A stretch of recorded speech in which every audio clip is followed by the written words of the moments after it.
Kemudian jamaah sekalian, adab yang keempat kata beliau rahimahullah, ar-rabi'u ayyulazima dzikrallahi ta'ala fi suq. Hendaknya seseorang itu memperbanyak zikir kepada Allah Subhanahu wa taala di dalam pasar. Wa yashtagil bit tasbih wa tahlil, terutama tasbih subhanallah wa tahlil dan la ilaha illallah. Ya, termasuk juga doa masuk pasar. Ya. Dia misalkan menjaga tokonya, sementara menjaga tokonya menunggu pembeli, dia perbanyak zikir kepada Allah Subhanahu wa taala atau membaca Al-Qur'an. Karena kita ketahui jamaah sekalian, pasar merupakan tempat yang seorang itu sangat mungkin lupa dengan akhirat. Ya, dia juga merupakan tempat yang di situ banyak pertikaian, banyak penipuan, perselisihan dan lain sebagainya. Sehingga dengan memperbanyak zikir, seorang bisa dijaga oleh Allah Subhanahu wa taala dan bisa mengingatkan dia supaya tidak lupa dengan akhirat. Kemudian yang kelima kata beliau, adab yang kelima, al-khamis alla yakuna syadidal harsi 'ala as-suq wat tijarah. Hendaknya seorang pedagang itu tidak terlalu bersemangat di dalam urusan pasar dan perdagangan. Fala yakuna awwala man yadkhulu as-suq wala akhira man yakhruju minha. Hendaknya dia bukan orang yang pertama masuk ke pasar dan bukan orang yang paling terakhir keluar darinya. Jadi maksudnya di sini beliau sebagai pedagang jangan terlalu bersemangat, terlalu rakus terhadap urusan-urusan pasar dan perdagangan. Dia menjadi orang yang pertama kali masuk di pasar, kemudian menjadi orang yang paling terakhir keluar dari pasar tersebut.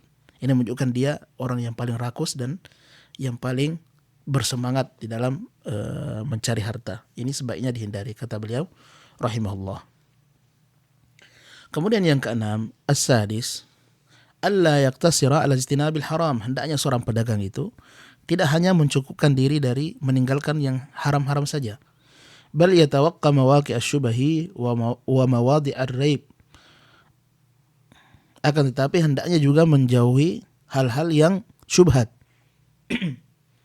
Hal-hal yang syubhat maksudnya adalah yang samar-samar antara halal dan haram. Hal-hal yang meragukan, dia sebaiknya hindari.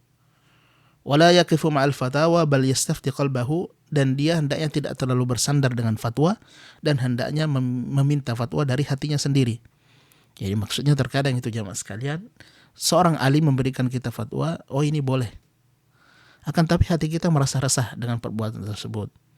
Ya, maka dalam kondisi seperti ini, ya kita tidak terlalu bersandar dengan fatwa tersebut dan mengikuti apa kata hati kita. Ya, ini senada juga dengan sebuah hadis. Pernah ada salah seorang sahabat bertanya kepada Nabi tentang keburukan dan kebaikan. Maka kata Nabi, istafti qalbak, mintalah fatwa dari hatimu. Karena sesungguhnya kebaikan itu matma'anna ilaihin nafsu, matma'anna ilaihil qalb, adalah apa yang membuat hati tenang. Dan sesungguhnya keburukan itu apa yang membuat hati resah dan gundah gulana.